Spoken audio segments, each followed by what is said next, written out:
नमस्कार साथियों, readers classes के यूट्यूब चैनल पे आपका स्वागत है।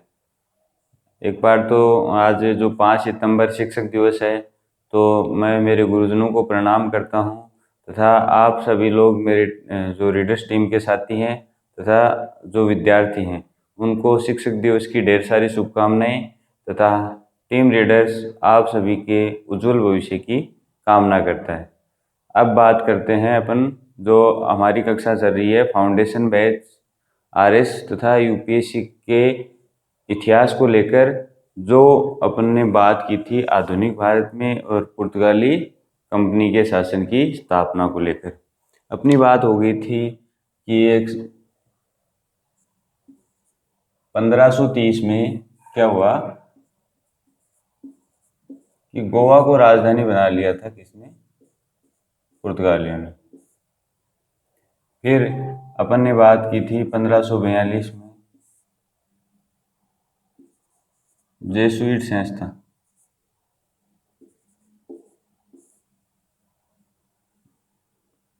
ने क्या किया कि वो जो संत थे उन्होंने भारत की यात्रा की तथा भारत में क्या किया, संत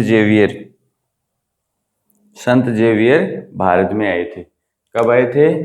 1542 में जेसुइट संस्था के थे संत जेवियर।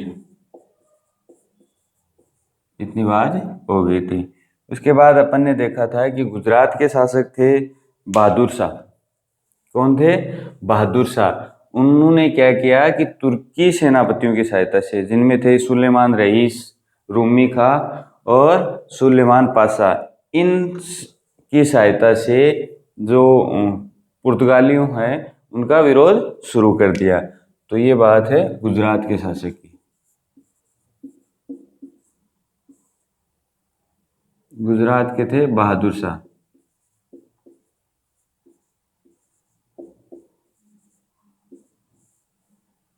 उन्होंने क्या किया कि तुर्की सेनापति थे सुलेमान रईस,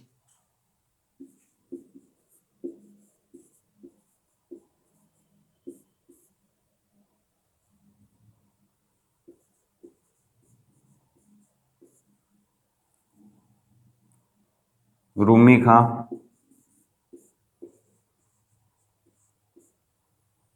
तथा सुलेमान पाशा,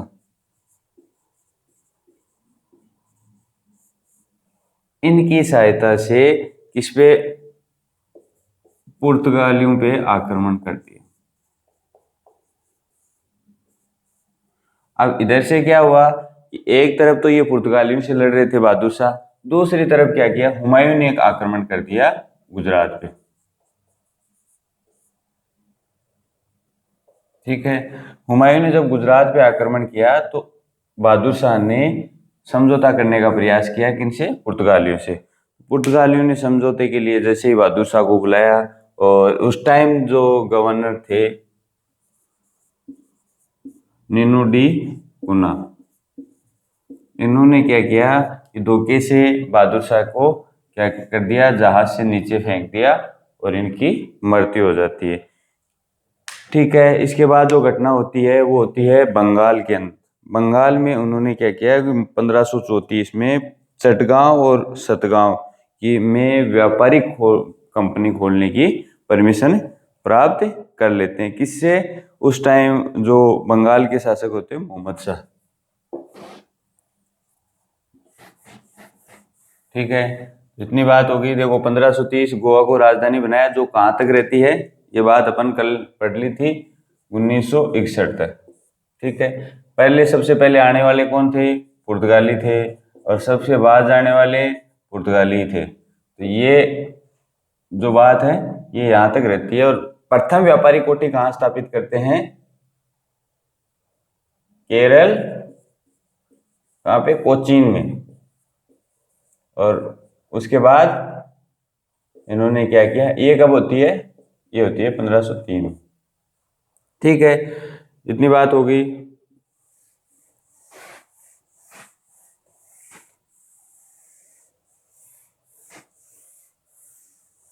अब है बंगाल। बंगाल के शासक हैं, उनसे क्या है, चटगांव और सतगांव, में व्यापारिक केंद्र स्थापित करने की अनुमति ले लेते हैं 1534 में। और उसके बाद जो है वो हुबली तथा बंदेल जो क्रमशः अकबर तथा शाहजहां से प्राप्त करते हैं। देखो 1534 क्या होता है कि महमूद शाह बंगाल के शासक हैं, महमूद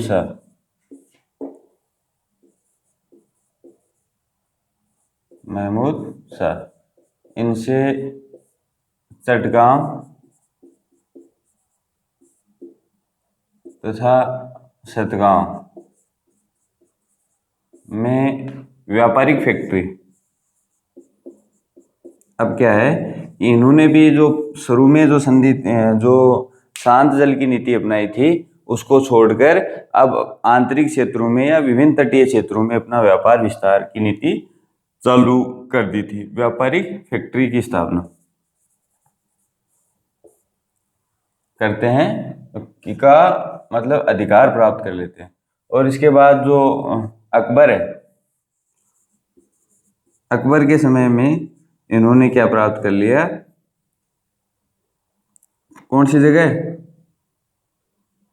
अकबर के समय में इन्होंने क्या प्राप्त कर लिया था कि जो अधिकार प्राप्त किया वो हुबली का प्राप्त कर लिया, और बंदेल का जो अधिकार है वो शाहजहां के समय में प्राप्त कर लिया था। तो हुबली का अधिकार कहाँ से प्राप्त किया, अकबर के समय में व्यापार का अधिकार, और शाहजहां के समय में इन्होंने बंदेल का अधिकार प्राप्त कर लिया। इसके बाद अपने 1534 के बाद 42 की जो सेंट जेवियर आए थे, अल्फासो मार्टिन डिसूजा के समय जो उस टाइम गवर्नर थे, उन्होंने भारत की यात्रा की, जो जेसुइट संस्था के संत थे। इसके बाद पुर्तगालियों ने क्या किया कि भारत में व्यापारिक लूट की नीति के साथ साथ धर्मांतरण की नीति को अपनाया। अब इन्होंने क्या कर दिया कि अपने जो ईसाई धर्म है उनको फैलाने का प्रयास किया था, जिसके परिणाम स्वरूप भारतीय शक्तियां नाराज हुई। फिर ये जो पुर्तगाली हैं एक नीति का अपनाते हैं व्यापार के लिए, जिसको नाम दिया जाता है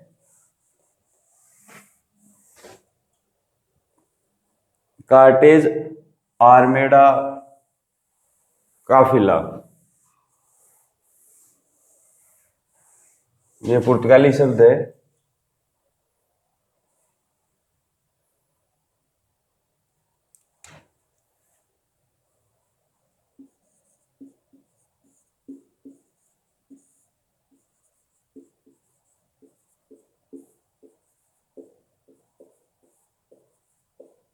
इस नीति के आधार पर पुर्तगालियों द्वारा व्यापार किया जाता है। अब इन्होंने क्या है कि इनके अलग अलग मीनिंग निकाले। जैसे कार्टेज का इन्होंने मीनिंग निकाला कि समुद्र में परागमन शुल्क। जैसे ये तो पुर्तगाली शब्द है, इसका अपन देखेंगे कि हिंदी में क्या होगा, समुद्र में परागमन शुल्क। ठीक है। इसके बाद इन्होंने जो आर्मिडा का अर्थ निकाला, नौसेना बेड़ा।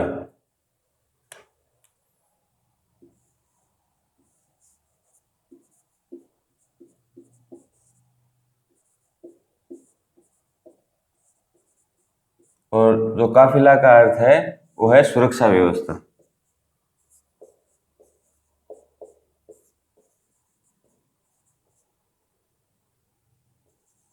अब इन्होंने क्या किया कि अन्य जो कंपनियां उस टाइम तक भारत में आ गई थी उनके लिए इस नीति के द्वारा काम किया। समुद्र में परागमन शुल्क कार्टेज आर्मिडा मतलब नौसेना बेड़ा था उनका, ये शुल्क द्वारा सुरक्षा व्यवस्था देता था अन्य कंपनियों को और अपनी सुरक्षा के लिए काम करता था। इस पद्धति को लेकर उन्होंने व्यापार चालू कर दिया। और इसके बाद आता है 1560 में। 1560 में धर्मांतरण के लिए उन्होंने इंक्विजन की स्थापना की। इनकी एक संस्था थी जो किसके लिए काम करती थी, भारत में धर्मांतरण के लिए काम करती थी। इस धर्मांतरण को लेकर बाद में भारतीय शक्तियां नाराज होती हैं और उसका नुकसान उसको पुर्तगालियों को उठाना भी पड़ता है। तो इन्होंने जो धर्मांतरण की नीति अपनाई वो अपनाई इंक्विजन नामक संस्था।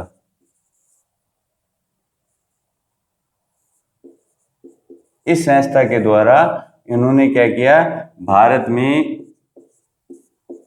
धर्मांतरण को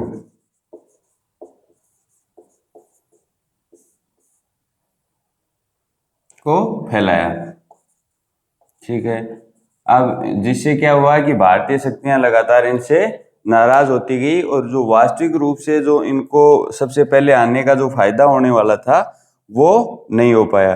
अब इसके बाद उन्होंने क्या किया कि दक्षिणी पूर्वी एशिया में व्यापार के लिए नागपट्टनम बंदरगाह का उपयोग किया। ठीक है, आंध्रा का जो बंदरगाह है, पोर्ट है, उसमें है नागपट्टनम। तो ये किसके व्यापार के लिए था? दक्षिणी पूर्वी एशिया के व्यापार के लिए। ठीक है,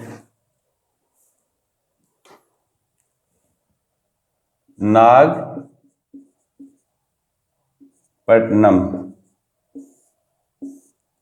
इसका प्रयोग कहां के लिए किया?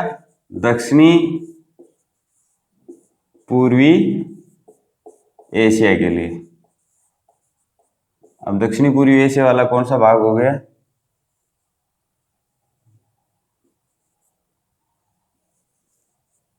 ठीक है, ये वाला जो भाग है, यहाँ इस क्षेत्र के लिए जो व्यापार की जो व्यवस्थाएं थी वो नागपट्टनम नामक बंदरगाह से इन्होंने इसको चालू किया। 1905 में इन्होंने क्या किया कि इंडोनेशिया, जिसको पुर्तगाली में अबोमना बोलते हैं, वो डच्चू से छीन लिया। तो 1605 में इन्होंने क्या किया, डच्चू से, अब तब तक डच कंपनी भी आ गई थी, अबोमना, जिसको इंडोनेशिया को बोलते हैं अबोमना, पुर्तगाली शब्द है इंडोनेशिया। अबोमना किससे छीन लिया? डच्चू से। कब?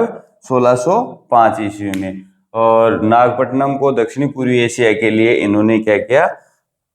प्रयोग किया बंदरगाह रूप। 1622 में इन्होंने क्या किया कि फारस की खाड़ी इन्हें खोनी पड़ी, जिसको होम रूज बोलते हैं, वो उनको 1622 ईस्वी में खोनी पड़ी।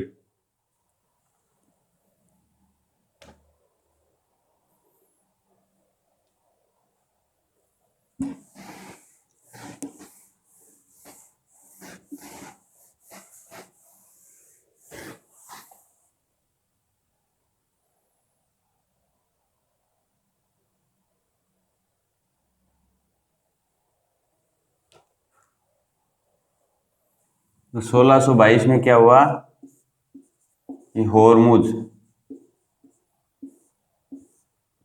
वो अंग्रेजों ने क्या कर लिया? अंग्रेजों ने जीत लिया। किससे? पुर्तगालियों से।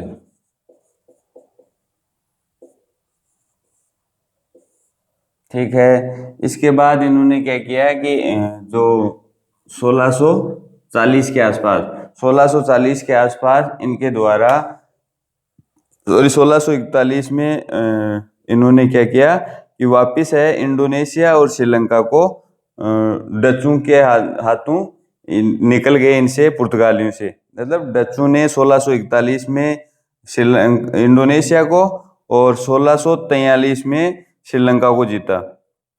ठीक है, फिर आता है 1662 ईस्वी में पुर्तगाली राजकुमारी कैथरीन ब्रिगेजा का विवाह ब्रिटिश राजकुमार से हो जाता है और मुंबई चार्ल्स को दहेज में मिलता है।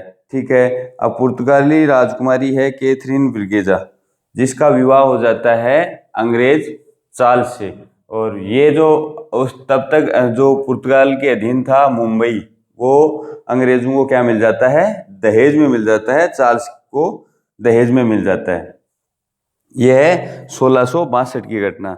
फिर क्या होता है कि डचों व अंग्रेजों ने पुर्तगालियों को हराकर गोवा और दमन द्वीप तक सीमित कर दिया।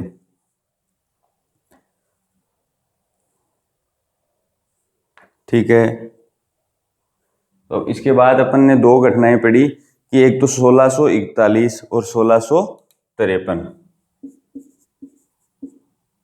1653 यहाँ तो इंडोनेशिया और यहाँ क्या है, श्रीलंका। ये पुर्तगाली अधिकार क्षेत्र से बाहर हो जाते हैं, किसके द्वारा, डचों के द्वारा। ठीक है, फिर आता है 1662 में पुर्तगाली राजकुमारी है कैथरीन। कैथरीन का विवाह किससे हो जाता है, अंग्रेज राजकुमार चार्ल्स से, और चार्ल्स को दहेज में मिलता है पुर्तगालियों द्वारा मुंबई। अब किसका अधिकार हो जाता है मुंबई पर, अंग्रेजों का अधिकार हो जाता है 1662 के बाद। ठीक है, और अब क्या है कि धीरे धीरे क्या है कि ये जो पुर्तगाली प्रभाव है वो कम होता जाता है भारत से। उसका कारण है कि दक्षिणी अमेरिका में ब्राजील के अंतर्गत पुर्तगालियों को क्या मिल जाता है, ढेर सारा सोने की खानें मिल जाती हैं, और उस सोने को प्राप्त करने के लिए वो भारत की जगह किसको महत्व देते हैं, दक्षिणी अमेरिका को महत्व देते हैं, और भारत से अपने व्यापार को दमन, गोवा और द्वीप तक सीमित कर लेते हैं, जो उनको कब छोड़ के जाना पड़ता है, 1961 को उन्हें भारत द्वारा बाहर खदेड़ा जाता है। अब पुर्तगालियों ने हमें क्या दिया, मतलब पुर्तगालियों की जो देन है वो है कि जापान भारत के साथ पहली बार व्यापारिक संबंध, यानी कि जापान के भारत के साथ जो व्यापारिक संबंध है उसका जो मीडिएटर रहा है वो पुर्तगाल रहे हैं। तो अपन आज देखेंगे पुर्तगालियों की देन।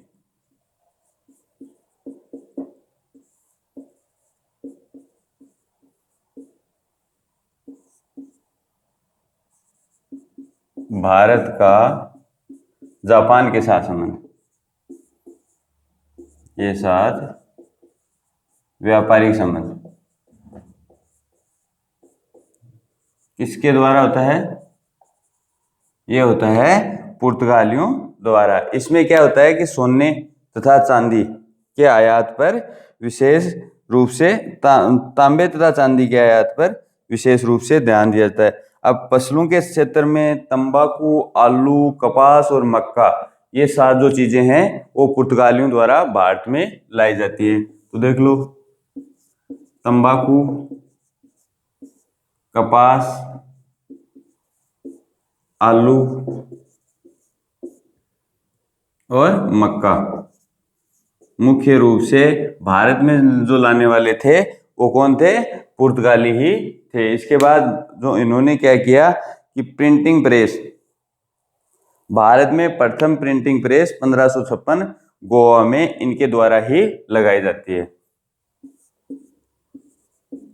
भारत में 1556, कहाँ पे, गोवा में। गोवा को कब राजधानी बनाते हैं, 1530 में।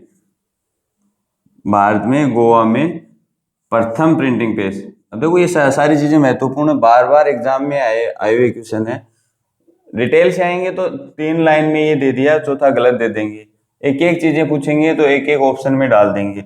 अब ये मुख्य फैक्ट है कि भारत में प्रथम प्रिंटिंग प्रेस किसने लगाई, तो पुर्तगालियों ने लगाई। कब लगाई, 1556 में लगाई। कहाँ लगाई, गोवा में लगाई। इस तरह से क्वेश्चन आए हुए हैं। भारत में जहाजों का निर्माण सबसे पहले पुर्तगालियों ने शुरू किया, और स्थापत्य कला की गोथिक शैली जो हमें महत्वपूर्ण, जो स्थापत्य कला की शैली गोथिक शैली प्राप्त होती है वो किससे प्राप्त होती है, पुर्तगालियों से प्राप्त होती है। और भारत में जहाज निर्माण का पहला कार्य किसके द्वारा शुरू किया जाता है,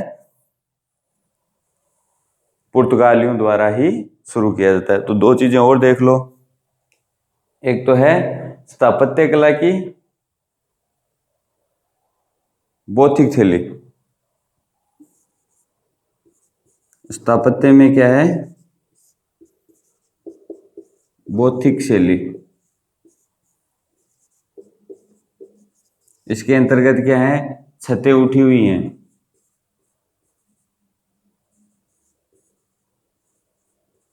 छतें उठी हुई हैं तथा नुकीली मेहराब और बारीक सजावट है।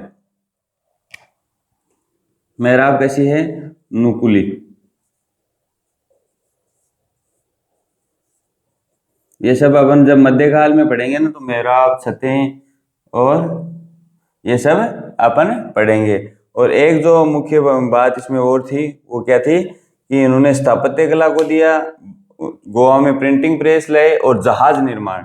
भारत में जहाज निर्माण का कार्य सबसे पहले किसने शुरू किया, पुर्तगालियों ने शुरू किया।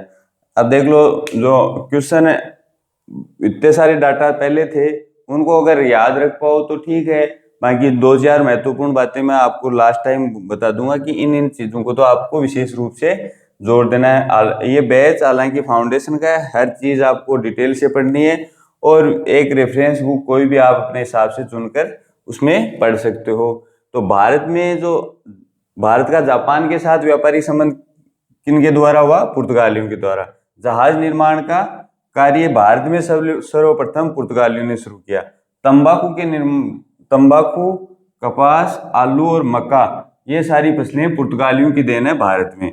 भारत में 1556 में सर्वप्रथम प्रिंटिंग प्रेस की स्थापना पुर्तगालियों द्वारा की गई थी। और भौतिक शैली है जो स्थापत्य कला की, वो किसकी देन है, पुर्तगालियों की ही देन है। ये सारी बातें हो गई कंप्लीट। और 70 आपको जो मैंने पहले बताया कि सबसे पहले भारत में आने वाले कौन थे, पुर्तगाली ही थे, और सबसे लास्ट में जाने वाले कौन थे, पुर्तगाली ही थे। अब अपन अपनी एक जो कंपनी अपने शुरू की थी, पुर्तगाली व्यापारी कंपनी, जिसकी अपन ने लगभग सारी चीजें पढ़ ली है। अपन एक फैक्ट और है कि प्रथम पुस्तक 1563 में गोवा में भारतीय जड़ी बूटियों पर उन्होंने छापी थी। और एक अन्य बात है जो मतलब 1739 में मराठों से सालसेट तथा बसीन पुर्तगालियों ने प्राप्त किया था। तो एक तो चीज है कि 1700 देख लेना, याद रहे तो ठीक है, मराठों से क्या प्राप्त किया। अब जब मराठे पढ़ेंगे तो अपन फिर याद ये सामने आएगा, डिटेल से पढ़ेंगे। मराठों से सालसेट और बसीन, ये 2 किले इन्होंने प्राप्त किए। और इन्होंने क्या है, जो भारत में सबसे पहले बुक की जो छपाई की, वो भारतीय जड़ी बूटियों को लेकर 1563 में स्थापित की। याद रखना, 1556 में भारत में गोवा में प्रिंटिंग प्रेस की इन्होंने स्थापना की थी। अब आगे अपन पढ़ेंगे डच कंपनी, लेकिन उससे पहले अपन देखेंगे कि एक चीज और है कि चटगांव को, जो बंगाल का चटगांव है, उसको इन्होंने पोर्ट्रोगार्डे यानी महान बंदरगाह कहा। पुर्तगालियों ने चटगांव बंदरगाह को, चटगांव कहाँ है, बंगाल में, और इन्होंने क्या कहा है, महान बंदरगाह कहा है।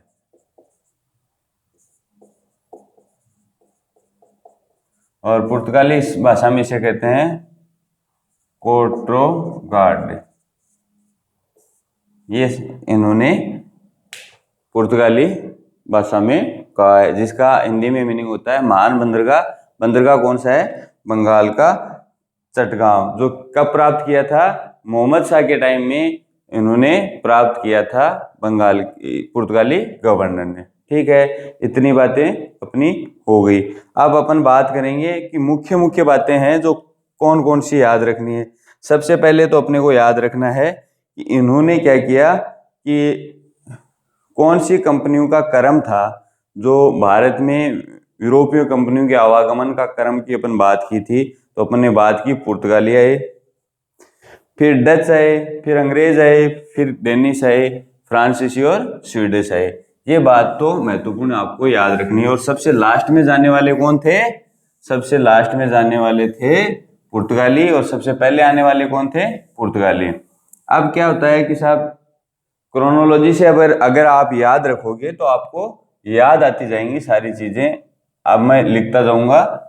सबसे पहले ये क्या हुआ साहब 1453 में? तुर्की का अधिकार हो गया कस्तूतोनिया पर। इतनी सी बात की पॉइंट याद रख लो। और भारत और दक्षिणी पूर्वी एशिया का व्यापारिक मार्ग जो था वो क्या हो गया? कौन सा व्यापारिक मार्ग? आवागमन के लिए जो स्थलीय व्यापारिक मार्ग था वो क्या हो गया? अवरुद्ध हो गया। और अब क्या हो गया? समुद्री मार्ग खोजने की नौबत आ गई। इसके बाद जो सन थी, उससे पहले एक पुर्तगाल के जो राजकुमार थे हेनरी नेविगेटर ने इन खोजों के लिए अथक प्रयास किए और वैकल्पिक मार्ग खोजने का प्रयास किया। जब सबसे पहले सफलता मिली वो थी 1487 और वो थी बोर्थो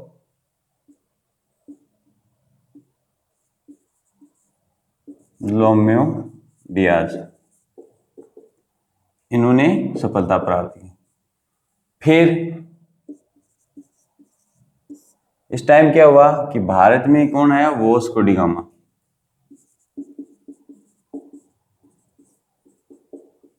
और वास्को डी गामा भारत के कौन से? कालीकट बंदरगाह पे आए, केरल में आए, और अब्दुल मजीद गुजराती व्यापारी ने उन्हें सहायता प्राप्त की, जेमुरिन ने उन्हें रिसीव किया, और फिर उसके बाद उन्होंने व्यापार में 60 गुना ज़्यादा कमाई प्राप्त की।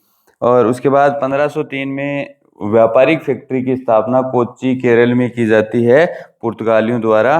और 1509 में पहले गवर्नर के रूप में फ्रांसिस्को, 1505 से 1509 के मध्य फ्रांसिस्को डी अल्मोड़ा भारत में आते हैं। तो क्रोनोलॉजी के रूप में सीधे आ जाओ 1503। कहाँ? कोचीन केरल में व्यापारिक फैक्ट्री की स्थापना की जाती है। तो वो कीवर्ड, इसके बाहर आपको क्वेश्चन कोई भी एग्जाम में नहीं मिलेगा। अब क्या होता है 1505 से 9, प्रथम गवर्नर अल्मीडा। इतना ही याद रखना, आपको पूरा नाम याद रख सकते हो तो ठीक है, नहीं याद रख सकते हो तो ठीक है। इनके काल में क्या क्या हुआ कि इन्होंने शांत जल की नीति को अपनाया, और जो दो युद्ध हुए वो थे 1508 और 1509। 1509 में चोल की लड़ाई, और उस चोल की लड़ाई से ये सिद्ध हो जाता है कि अब पुर्तगाली नौसेना एशिया के अंदर सर्वोच्च नौसेना है। ठीक है, तो इसमें क्या होता है कि इन्होंने क्या शांत जल की नीति अपनाई, शांत जल की नीति अपनाई। और दूसरा जो काम था, चोल की लड़ाई कब होती है? 1509 में। 1509 में चोल की लड़ाई में ये लोग सिद्ध कर देते हैं कि अब पुर्तगाली क्या है? भारत में नौसैनिक दृष्टि से सबसे महत्वपूर्ण है। और इसके बाद अपन ने जो पढ़ा वो पढ़ा कि 1510 में इन्होंने क्या किया कि गोवा पे अधिकार कर लिया और इसे व्यापारिक फैक्ट्री के रूप में स्थापित किया। कब? 1503 में। ठीक है, अब 1510 में क्या हुआ कि जो कृष्णदेवराय थे विजयनगर के शासक, 1509 अपने हो गई चोल की लड़ाई, 1510 को गोवा पे अधिकार। किस पे अधिकार? गोवा पे अधिकार। कब हुआ? 1510 ईस्वी में। और वो गोवा पे अधिकार उस समय थे यूसुफ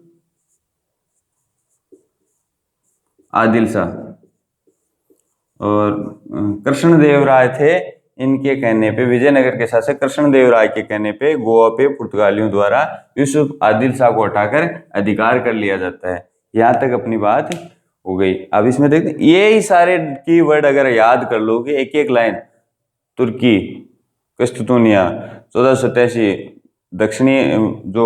दक्षिणी अफ्रीका का केप ऑफ गुड होप, उत्तरी महासागरीय पर सबसे पहले पहुंचते हैं। फिर Vasco D gamma Kerala Calicut बंदरगाह, जेमुरिन अब्दुल मजीद। 1503 कोची प्रथम व्यापारिक फैक्ट्री। 1505 से 9 अल्मीड़ा पहुंचते हैं, सांस जल की नीति, चोल की लड़ाई में सर्वोच्च नौसेना स्थापित। 1510 में यूसुफ आदिल शाह से गोवा छीन लेते हैं। इतनी बात याद रखनी है, बाकी सारी डिटेल आप याद रख सकते हो, ठीक है। लिखने की दृष्टि से आपको नोट्स पीडीएफ के माध्यम से हमारे टेलीग्राम चैनल पे उपलब्ध हो जाएंगे। बात केवल आपको समझने की है, याद करने की है। इसके अलावा आपको नोट्स मिल जाएंगे, रेफरेंस बुक से भी आप पढ़ सकते हो। अब 1510 के बाद इन्होंने क्या किया कि 1511 में अल्बुकर्क ने दक्षिणी पूर्वी एशिया में व्यापारिक मंडी के रूप में मलक्का था हरमुज पर अधिकार कर लिया, ठीक है। ये अब हरमुज किसे बोला गया और मलक्का किसे बोला गया आगे मैं आपको बता दूंगा। और उसके बाद 1529 से 38 के मध्य तो इन्होंने क्या किया, आज ही मैंने जैसे पढ़ाया कि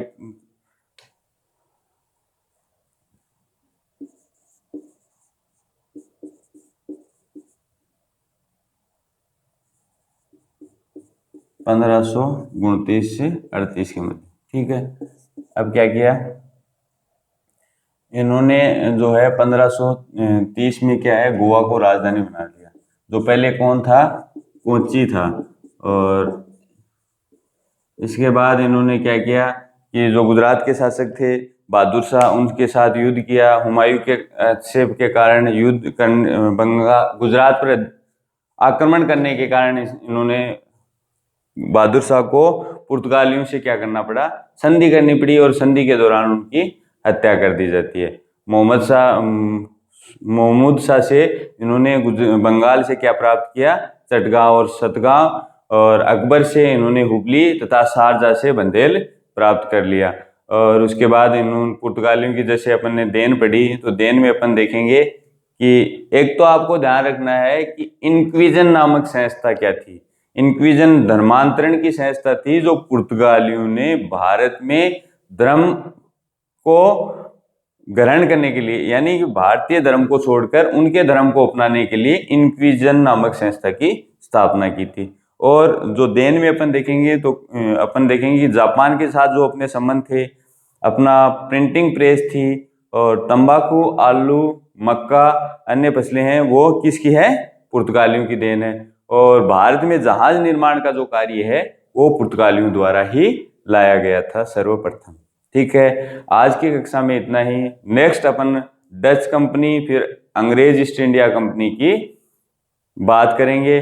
और एक चीज अपने को याद रखनी है कि 1668 में जो 62 में शादी हुई थी, पुर्तगाली राजकुमारी कैथरीन ब्रिगेजा का विवाह अंग्रेज राजकुमार चार्ल्स के साथ हुआ था। और चार्ल्स की जो दहेज में मिला था 1668 में, वो मुंबई दहेज में मिलती है, ठीक है। इस तरह से मुंबई पे भी अधिकार किसका हो जाता है, पुर्तगालियों से को छोड़कर अंग्रेजों का होता है। और डचों तथा अंग्रेजों ने भारत में क्या है कि पुर्तगालियों को समेटने का प्रयास किया, और वो गोवा दमन द्वीप तक समेट के रह गए। लेकिन उसका एक विशेष कारण ये भी था कि पुर्तगालियों ने भारत में विशेष रूप से ध्यान इसलिए नहीं दिया, क्योंकि उन्हें दक्षिणी अमेरिका में ब्राजील के अंतर्गत सोने की बहुत बड़ी खानें प्राप्त हो गई थी, और उस सोने पर उनके द्वारा विशेष रूप से नजर रखी गई थी। भारत को उन्होंने ज्यादा रूप से, मुख्य रूप से ध्यान ही नहीं दिया, ठीक है। अब पुर्तगाली जो कंपनी है वो कंप्लीट हो गई है। पुर्तगालियों का जो भारत में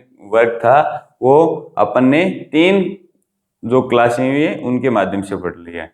अब आगे अपन डच, फिर अंग्रेज, फिर फ्रांसीसी, फिर डेनिश और फिर स्वीडिश, इन कंपनियों को पढ़ेंगे। उसके बाद अपन विभिन्न राज्यों में इनका क्या प्रभाव रहा वो पढ़ेंगे। और उसके बाद 1857 की क्रांति और कंटिन्यू आधुनिक भारत का इतिहास चलता रहेगा। देखो ये फाउंडेशन बैच है, फाउंडेशन बैच में कक्षाएं धीरे चलेंगी, डिटेल से पढ़ाया जाएगा। और उन्हीं बातों पे, अब उसमें क्या है कि एक बार डिटेल से पढ़ाने के बाद जब मैं रिवीजन के माध्यम से करवाऊंगा ना, तो आपको सारी चीजें क्लियर हो जाएंगी और एक फिल्म बन जाएगी क्रोनोलॉजी टाइप से, कि उसमें आपको डेट वाइज सारी चीजें याद हो जाएंगी, ठीक है। आज के लिए इतना ही, धन्यवाद। एक बार फिर आप सभी को शिक्षक दिवस की ढेर सारी शुभकामनाएं, और हम आपके उज्जवल भविष्य की कामना करते हैं। जय हिंद, जय भारत।